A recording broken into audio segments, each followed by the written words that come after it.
ಒಬ್ಬ ಮನುಷ್ಯ ದಿನಕ್ಕೆ 12 ಗಂಟೆ ಕೆಲಸ ಮಾಡ್ತಾನೆ, ಆದರೆ ಇನ್ನೂ ಹಣದ ಸಮಸ್ಯೆಯಿಂದ ಹೊರಬರೋದಿಲ್ಲ. ಮತ್ತೊಬ್ಬ ಮನುಷ್ಯ ಅಷ್ಟು ಕೆಲಸ ಮಾಡೋದಿಲ್ಲ, ಆದರೆ ಹಣ ಅವನಿಗಾಗಿ ಕೆಲಸ ಮಾಡ್ತಿರುತ್ತೆ. ಯಾಕೆ ಈ ಡಿಫ್ರೆನ್ಸ್? ಯಾಕೆ ಕೆಲವರು ಜೀವನ ಪೂರ್ತಿ ಸ್ಯಾಲರಿಯಿಂದ ಓಡ್ತಾರೆ ಮತ್ತು ಕೆಲವರು ಫೈನಾನ್ಷಿಯಲಿ ಫ್ರೀಡಮ್ ಪಡೆಯುತ್ತಾರೆ? ಇದಕ್ಕೆ ಉತ್ತರ ಕೊಡುವ ಪುಸ್ತಕವೇ Rich Dad and Poor Dad. ಈ ಪುಸ್ತಕ ಕೇವಲ ಮನಿ ಬಗ್ಗೆ ಅಲ್ಲ, ಇದು ಮೈಂಡ್ಸೆಟ್ ಬಗ್ಗೆ. ನಮಸ್ಕಾರ ಸ್ನೇಹಿತರೆ, ಇವತ್ತು ನಾವು ನೋಡೋದು rich Dad and Poor dad ಪುಸ್ತಕದ ಮೊದಲ ಅಧ್ಯಾಯದ ಕಂಪ್ಲೀಟ್ ಕನ್ನಡ ಸಮ್ಮರಿ. ಈ ಚಾಪ್ಟರ್ ನಿಮ್ಮ ಹಣದ ಬಗ್ಗೆ ಇರುವ ಥಿಂಕಿಂಗನ್ನೇ ಚೇಂಜ್ ಮಾಡಿಬಿಡುತ್ತೆ. ವಿಡಿಯೋ ಕೊನೆವರೆಗೂ ನೋಡಿ, ಯಾಕಂದರೆ ಕೊನೆಯಲ್ಲಿ ಒಂದು ಪವರ್ಫುಲ್ ಲೈಫ್ ಲೆಸನ್ ಇದೆ. ಈ ಕಥೆಯ ಮೇನ್ ಕ್ಯಾರೆಕ್ಟರ್ ರಾಬರ್ಟ್ ಕಿಯೋಸಕಿ. ಇವರಿಗೆ ಇಬ್ಬರು ತಂದೆಯರು. ಇದರಲ್ಲಿ ಮೊದಲನೆಯವರು ನಿಜವಾದ ತಂದೆ, highly educated, government job, PhD educated, ಸಮಾಜದ ದೃಷ್ಟಿಯಲ್ಲಿ ಸಕ್ಸಸ್ಫುಲ್. ಆದರೆ ಹಣದ ಸಮಸ್ಯೆ ಯಾವಾಗಲೂ ಇತ್ತು. ಪೂರ್ ಡ್ಯಾಡ್ ಯಾವಾಗಲೂ ಹೇಳ್ತಿದ್ರು, study hard, get A good marks, find A secured job. ಅವರ ಬಿಲೀಫ್ ಏನು ಗೊತ್ತಾ? Safety, job security, stable income. Rich dad ಇನ್ನೊಬ್ಬರು, ಅವರ ಸ್ನೇಹಿತ ಮೈಕ್ನ ಅವರ ತಂದೆ. ಶಾಲೆ ಪೂರ್ಣಗೊಳಿಸಿರಲಿಲ್ಲ, ಹೈಲಿ ಎಜುಕೇಟೆಡ್ ಕೂಡ ಅಲ್ಲ, ಆದರೆ ಬಿಸ್ನೆಸ್ ಮೈಂಡ್ಸೆಟ್ ಸೂಪರ್ ಆಗಿತ್ತು. ಅವರು ರಾಬರ್ಟ್ಗೆ ಹಣದ ನಿಜವಾದ ಪಾಠವನ್ನು ಕಲಿಸಿದರು. ರಿಚ್ ಡ್ಯಾಡ್ ಹೇಳಿದರು, school teachers you to work for money, I will teach you how money works. ಈ ಒಂದು ಲೈನ್ ರಾಬರ್ಟ್ ಅವರ ಜೀವನವನ್ನೇ ಬದಲಿಸಿತು. ರಿಚ್ ಡ್ಯಾಡ್ ಹೇಳೋ ಬಿಗ್ಗೆಸ್ಟ್ ಟ್ರೂತ್ ಏನು ಗೊತ್ತಾ? Most peoples are controlled by fear of bills, EMI, losing job, society judgement. ಈ fear ಕಾರಣದಿಂದ ಜನರು ಇಷ್ಟವಿಲ್ಲದ ಕೆಲಸ ಮಾಡ್ತಾರೆ, ಬಾಸ್ ಟಾಲರೇಟ್ ಮಾಡ್ತಾರೆ, ಜೀವನ ಪೂರ್ತಿ ಸ್ಯಾಲ್ರಿಗಾಗಿ ಓಡ್ತಾರೆ. ಬೆಳಿಗ್ಗೆ ಎದ್ದು ಆಫೀಸ್ ಹೋಗೋದು, ಸ್ಯಾಲ್ರಿ ಬಂದರೆ ಖುಷಿ, ಮತ್ತೆ ಬಿಲ್ಸ್ ಪೇ ಮಾಡಬೇಕು. ಆವಾಗ ಇರೋದೆಲ್ಲ ಖಾಲಿ.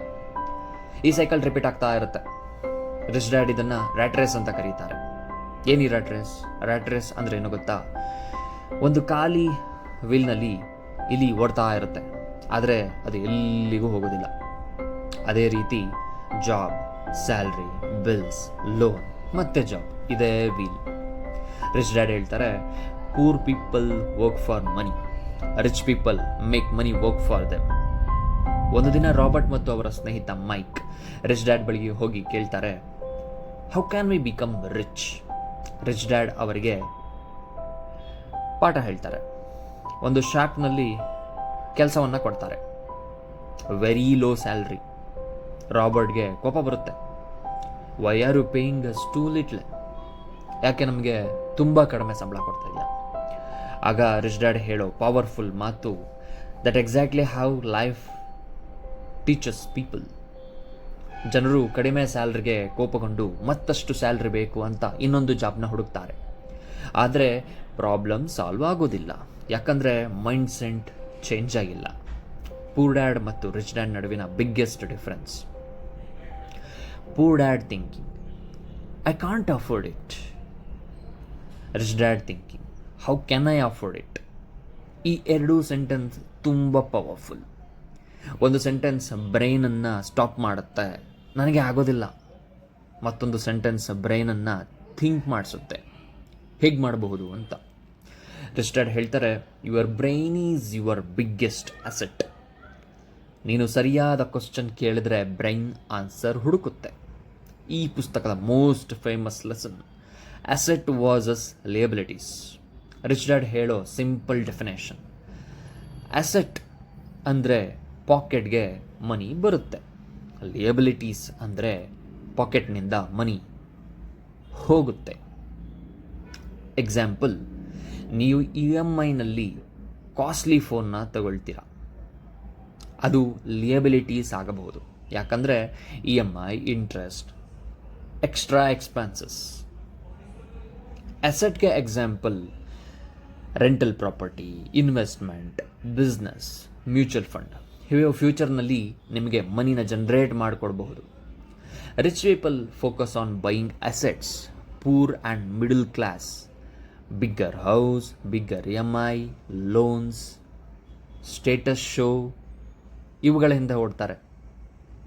ರಿಚ್ ಡ್ಯಾಡ್ ಹೇಳೋ another truth, school never teaches a financial intelligence. ನಾವು ಸ್ಕೂಲ್ನಲ್ಲಿ ಕಲಿಯೋದಾದರೂ ಏನು? Maths, science, history.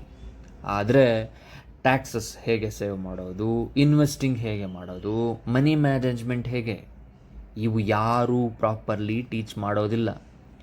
ಆದ್ದರಿಂದ ಹೈ ಸ್ಯಾಲ್ರಿ ಇದ್ದರೂ ಕೆಲವರು ಫೈನಾನ್ಷಿಯಲಿ ಬ್ರೇಕ್ ಆಗಿರ್ತಾರೆ, ಯಾಕಂದರೆ ಫೈನಾನ್ಷಿಯಲ್ ನಾಲೆಡ್ಜ್ ಇರೋದಿಲ್ಲ. ಈ ಮೊದಲ ಚಾಪ್ಟರ್ ನಮಗೆ ಏನಕ್ಕೆ ಕಲಿಸುತ್ತೆ? Money is not everything, but understanding money is very important. ನೀನು ಸ್ಯಾಲ್ರಿ ಮೇಲೆ ಮಾತ್ರ ಡಿಪೆಂಡೆಂಟ್ ಆಗಿದ್ದರೆ ಫಿಯರ್ ಆಲ್ವೇಸ್ ಇರುತ್ತೆ. ಆದರೆ ಅಸೆಟ್ ಬಿಲ್ಡ್ ಮಾಡಿದರೆ, ಸ್ಕಿಲ್ ಇಂಪ್ರೂವ್ ಮಾಡಿದರೆ, ಮನಿ ಮ್ಯಾನೇಜ್ಮೆಂಟ್ನ ಕಲಿತ್ರೆ ಫೈನಾನ್ಷಿಯಲ್ ಫ್ರೀಡಮ್ ಸಾಧ್ಯ. ರಿಚ್ ಡ್ಯಾಡ್ ಪೂರ್ ಡ್ಯಾಡ್ ಮೊದಲ ಅಧ್ಯಾಯ ಹೇಳೋ biggest message: don't spend your whole life working for money, learn how money works. ನಿಮಗೆ ಈ ಸಮ್ಮರಿ ಇಷ್ಟ ಆಯಿತು ಅಂತಂದರೆ, ಮುಂದಿನ ಚಾಪ್ಟರ್ ಸಮ್ಮರಿ ಕೂಡ ಬೇಕಿತ್ತು ಅಂದರೆ ಕಾಮೆಂಟ್ ಮಾಡಿ. ಪಾರ್ಟ್ 2 ಅಲ್ಲಿ ಬೇಕು ಅಂತಂತಂದರೆ ಲೈಕ್ ಮಾಡಿ, ಶೇರ್ ಮಾಡಿ ಹಾಗೂ ಸಬ್ಸ್ಕ್ರೈಬ್ ಮಾಡಿ.